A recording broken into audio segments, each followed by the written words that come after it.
Pak minuta kanë kaluar pas orës 10 të mëngjesit dhe tashmë një eskavator është vënë në funksion dhe po bën largimin e mbetjeve nga rënimi i murit i cili u bë gjatë fundjavës dhe në anën tjetër punëtorët janë duke bërë matjet 2 metra tutje për të filluar ndërtimin e një strukture të re betoni ashtu siç ishte paralajmëruar nga vetë kryetari i kësaj komune Goran Rakić. Për të parë nga afër nisjen e punimeve të sheshit Mbreti Petër, doli kryetari i kësaj ane Goran Rakić, i cili tha se me ndërtimin e konstruksionit të ri po zbatohet marrëveshja arritur më 4 shkurt. Siç është arritur marrëveshja më 4 shkurt, sot po fillojmë ndërtimin e konstruksionit të ri, i cili do tërhiqet nga konstruksioni i mohershëm për 2.2 metra në thellësitë hapësirës për këmbësor. Jemi duke pritur inspeksionin nga Ministria e Mjedisit dhe Planifikimit Hapësinor. Siç shihet, bagerët janë në terren, të cilët po e pastrojnë terrenin dhe vërtet nuk do të bëjmë asgjë derisa të vinë edhe të konfirmohet ajo që është arritur me marrëveshje. Ndërtimin e kësaj strukture të re betoni në kuadër të projektit për rivitalizim të urës mbi Luminibër, analisti Nexhmedin Spahiu e shesi barrikad, por me paketim të ri. Sipas tij, fatkeqësia më e madhe është se ky projekt është legalizuar nga institucionet e Kosovës dhe me gjerë.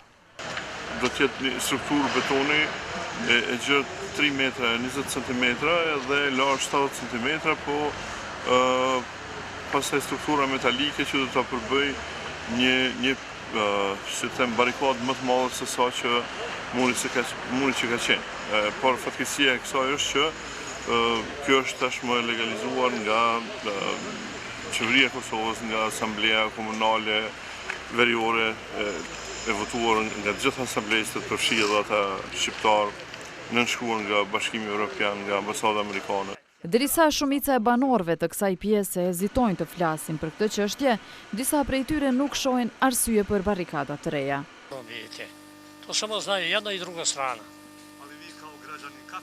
Këtë din politikanët, për këtë din vetëm ata, të dyja palët. Qytetarët nuk vendosin kurrë për asgjë pa vendimin e politikanëve. Unë nuk e dija duhet të ketë mura apo jo.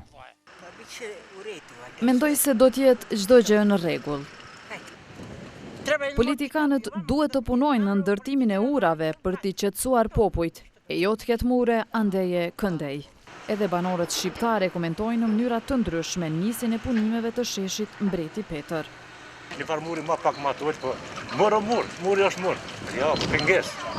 Këta s'morin vesh, pa djela me të mirë. Më qa se vodë si park, si lulisht, në të shka, të më mërmene si për më të shka. Është pengesë, është e madhe, gjithmonë barierat janë pengesa e më e madhe. Po kur të shish çka kanë punuar, politikanët tonë është shumë keq. Ndërtimi i kësaj strukture të re betoni, pjesë e shëtitores në sheshin Mbreti Petër, vjen vetëm 2 ditë pas largimit të murit, pas një marrëveshjeje në mes të qeverisë së Kosovës dhe kryetarit të Mitrovicës Veriore me ndërmjetësimin e BE-s.